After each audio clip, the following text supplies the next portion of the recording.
Good day, sir. I am Generous Guinoy and this is my reading activity in CDI. Photographing the crime scene. A. General view. The general view of the crime must be photographed in different angles, showing the specific location of every physical evidence discovered during the search. B. Close-up view.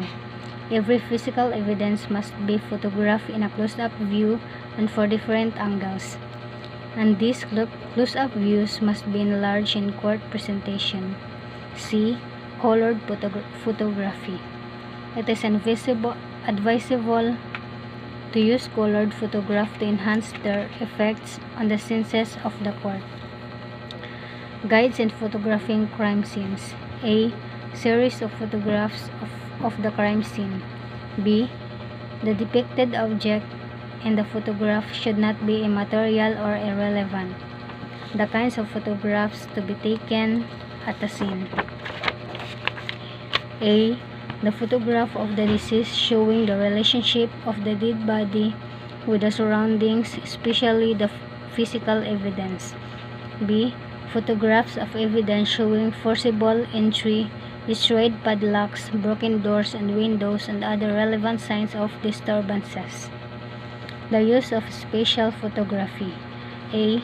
Such as infrared, ultraviolet, autostereoscopy, macrophotography, photomicrography, movie, camera, and etc. B. Photography of environs. C. Close-up photographs of the wound of the dead body after removal from the scene. Sketching the crime scene. A. Sketch. It is the graphic representation of the scene of the crime, with complete measurements of the relative distances of relevant objects and conditions obtaining therein. B. The general kinds of sketch. Rough sketch. It is made by the inventor of the crime scene, which is full of important details, but without the scale of proportion. This is used as the basis of the finished sketch. Finished sketch. This is a sketch with a scale of proportion and drawn by a draftsman. The rough sketch and the finished sketch are for courtroom presentation. The special kinds of sketches. A. Sketch of locality. It deals with a crime scene in relation to the environs to include neighboring buildings, structures, or means of the access leading to the scene. This kind of sketch is applied in conflagrations suspected to be arson, indicating the origin of the fire and how it spread naturally or unnaturally against the wind. B. Sketch of the ground. This is the kind of sketch which illustrates the scene of the crime with the nearest physical surroundings, such as the room adjacent or opposite the room of the crime scene, the number of floors of a building or house, the yard, and other natural structures. C. Sketch in details or cross projection view or the excluded view. It describes the immediate scene only, specifically inside a room as the scene of the crime. The room is treated as the cardboard box with the sides and cover collapsed to the same plane as the bottom. The bottom serves as floor, and four sides representing the walls and cover representing the ceiling. The pieces of evidence found on the floor, walls, and ceilings are depicted or drawn with respective measurements with reference points such as bullets, holes, splatters, and blood and other pertinent data. The elements of the sketch. A. Measurements. Measurements of space and distance of relevant objects to their point of reference. Example, the distance of a loaded pistol to the body of the victim in the nearest wall. Points of reference must always be on 2 points to give the exact location of the object by way of the latitude and longitude. The room area must be measured by the width and length together with the height of the walls and size of the door and the direction of its swing. B. Compass direction. A standard arrow to indicate the north direction. To find the north without compass, determine the east where the sun rises. Facing east, your left side is north direction. C. Essential items. All items in the scene must be included. Never decide outright that some items are irrelevant. As you proceed in the investigation, these seemingly irrelevant items will become relevant or material in the investigation. D. Scale of proportion. It is an element of the finished sketch. This is not an element of the rough sketch. It is the proportion of the finished sketch to the actual size of measurements at the scene. The scale of 150 means that 1 inch in the sketch measurement is 50 inches in the actual scene measurement. E. Legend. This is usually placed at the bottom of sketch outside the sketch of the scene. F. Title. This is the portion of the sketch to identify the particular case by the name of the victim, the exact address of the scene, the date of the crime occurrence, the time of the preparation of the sketch, and the name of signature of the sketcher. Collection, marking, tagging, and preservation of the evidence. A. Collection. Evidence is collected. It is individually marked with the initial of the investigator. The marking tool depends upon the nature of the evidence. If it is hard object such as metals, the initials are scratched or engraved by the use of sharp pointed steel, which is called stylus. B. Marking. Every collected evidence is marked. If they are of the same class of type, such as 45 caliber fired empty shells, they are marked as consecutively as RBM1, RMG2, RMG3, and so forth and so on. C. Tagging. Every piece of evidence that is collected and marked must be tagged.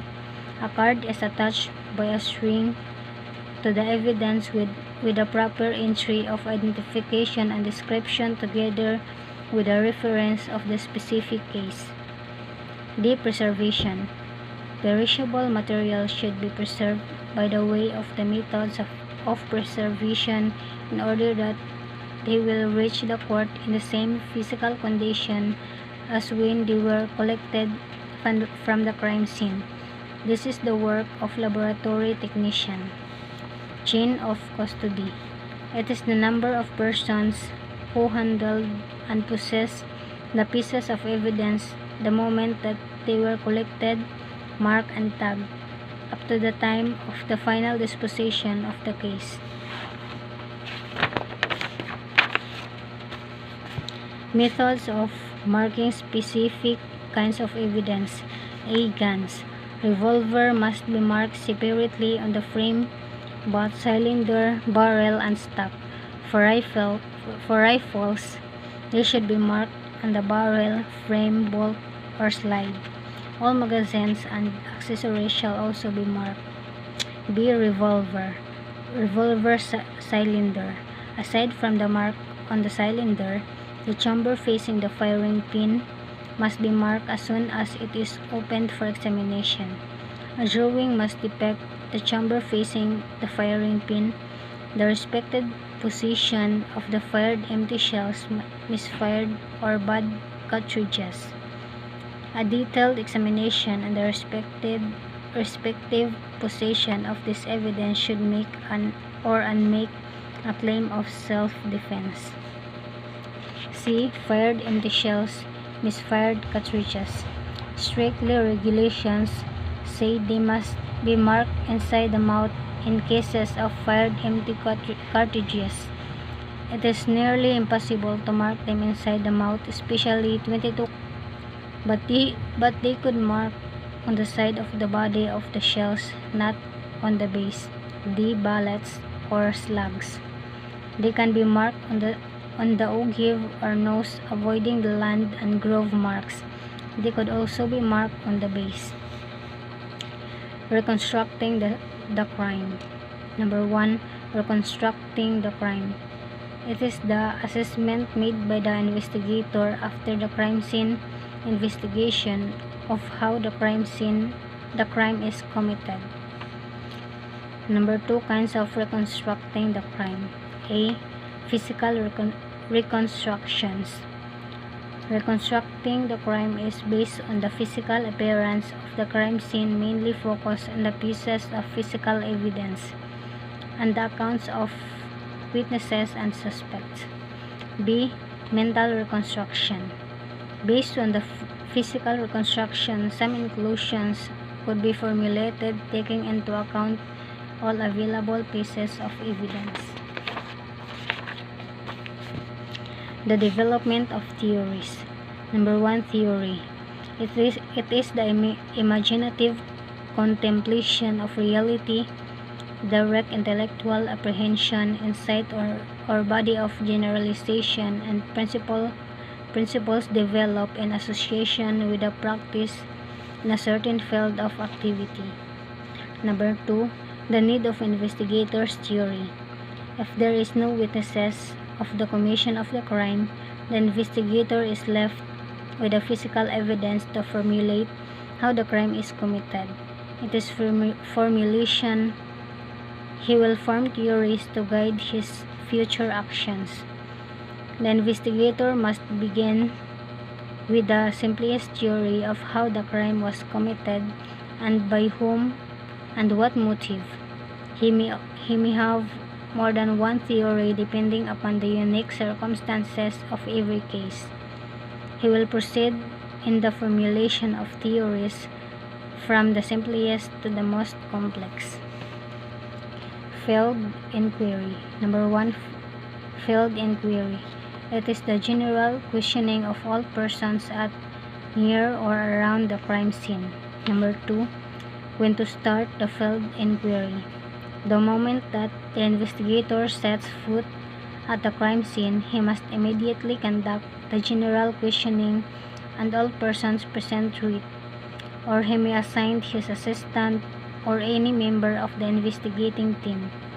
Most often, the members of the Mobile Patrol Bureau who arrived at the scene earlier had already conducted the field inquiry and have in their custody the witnesses and or the suspects. The investigator should not stop here but conduct further field inquiry at the remaining people or those who will arrive at the scene.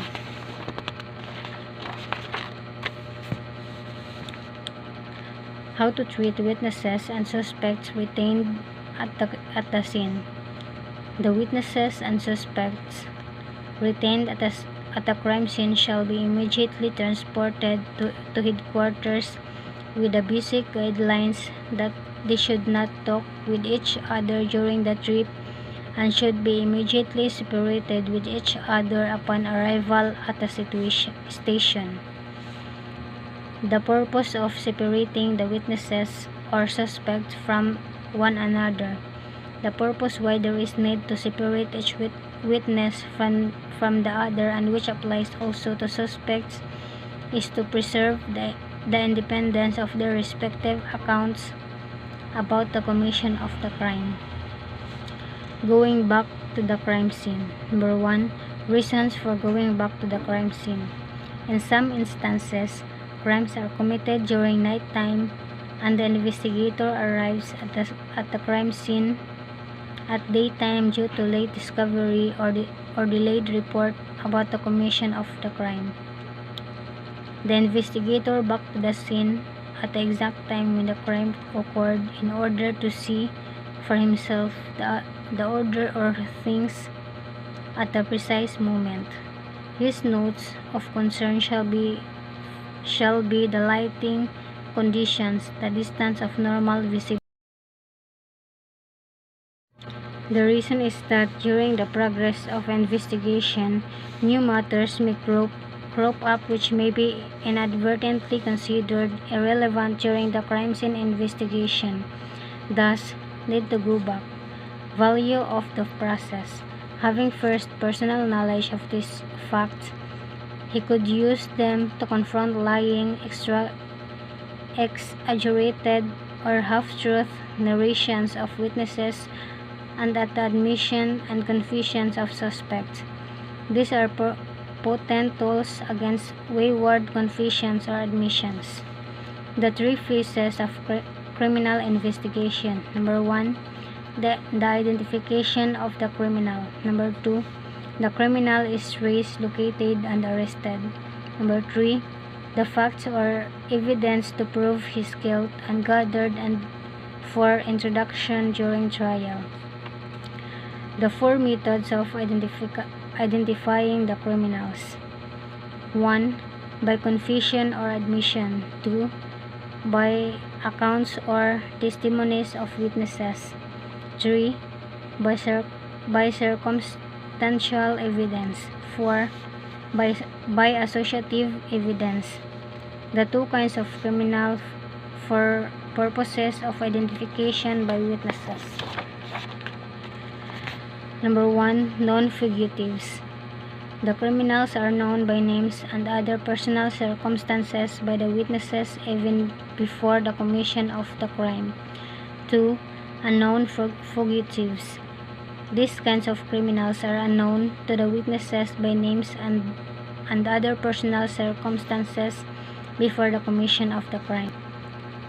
Factors affecting positive identification. Number 1. The ability of witnesses to positively identify the unknown criminals depends upon his level of alertness, intelligence, vision, age, and health. 2.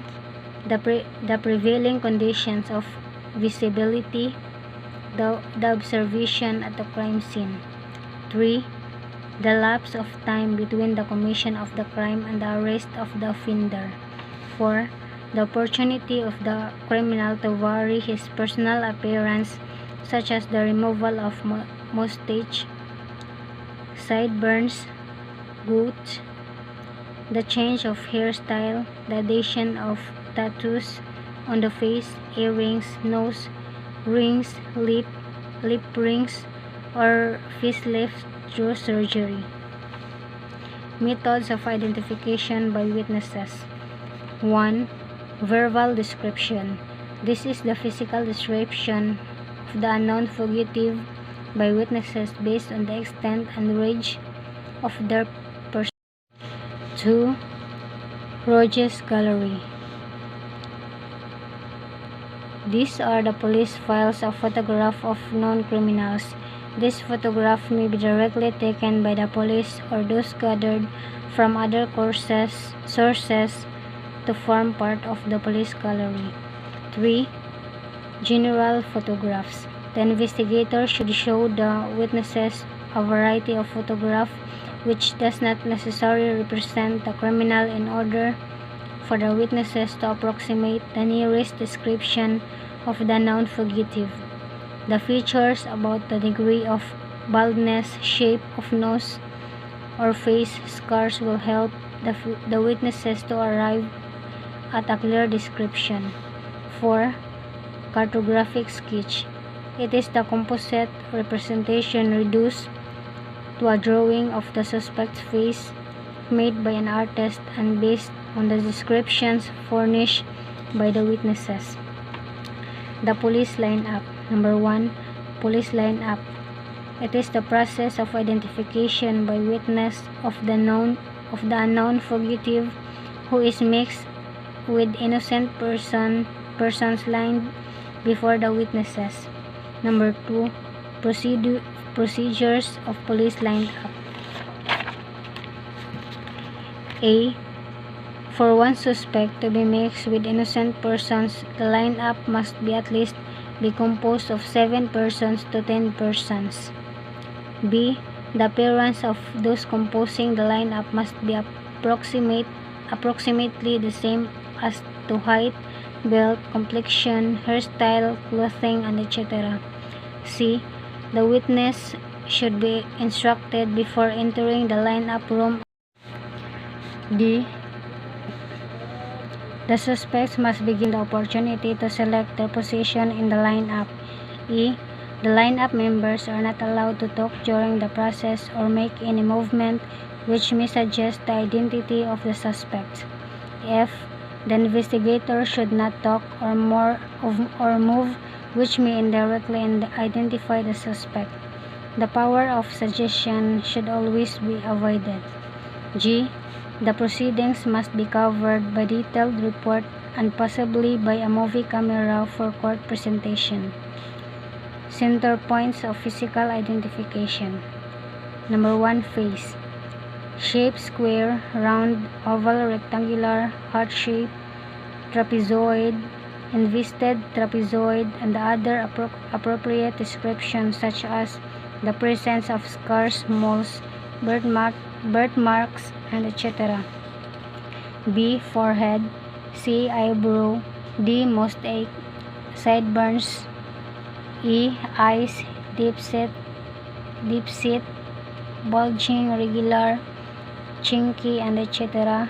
F. Ears, regular, bulging, scoop shape. G. Cheeks, deep pointed cheekbone, round, and etc. H. Nose, eye, mouth, small, long, round. J. Jaw, square, regular, deep, prominent, and etc. K. Lips, thick, thin, tight. L. Teeth. M. Chin. Number 2. Hairs: curly, straight, short, crop, long, few, thick or bushy, kinky. 3. Neck: short, long, round, and etc. 4. Shoulder: broad, regular, heavy, narrow, and etc. 5. Waist. 6. Hands. 7. Fingers. 8. Manner of walking: limping, amputated, left or right or degree, whether up to the knee, ankle bone, or others. 9. Voice: tenor, slow, loud, womanish accent, barking, hoarse, stuttering, broken, etc. 10. Physical appearance: A. Hispanic. B. American. C. Caucasian. D. Asian. E. Negroid. 11. Complexion: brown, tan, light, fair, white, black, dry skin, coarse, sweaty, or other appropriate description. The physical evidence to identify the criminal. Number 1. Kinds of physical evidence. A. Corpus delicti: there are the object or substances which constitute the essential parts of elements of the commission of the crime. It is sometimes called the body of the crime, not the body of the victim. The cause of death is one of the essential elements of a crime. B. Associative evidence: pieces of evidence which will link the suspect of the crime scene, as fingerprints, foot, or shoe impressions are some of the example. C. Tracing evidence: article which assist the investigator in locating the criminal. Stolen in the possession of the suspect as the example. Preservation and care of evidence. Number 1. Purpose: in order that the evidence gathered at a crime scene shall have the same substantial condition when they were presented before the court during trial. 2. Marking: the purpose of marking is for a positive, definite identification during trial. Modus operandi. Number 1. Modus operandi: it is the method of the operation by a specific criminal or criminal syndicates. It is established by a series of crimes under the classification. The modus operandi of the criminal is distinct and different from the other. It is a criminal trademark, logo, or brand name.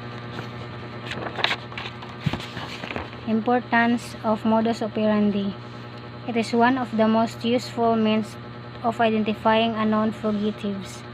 Thus, every investigation unit should maintain a modus operandi file. B. For use of security education programs of the citizenry, over the radio or television programs, or in seminars about safety education.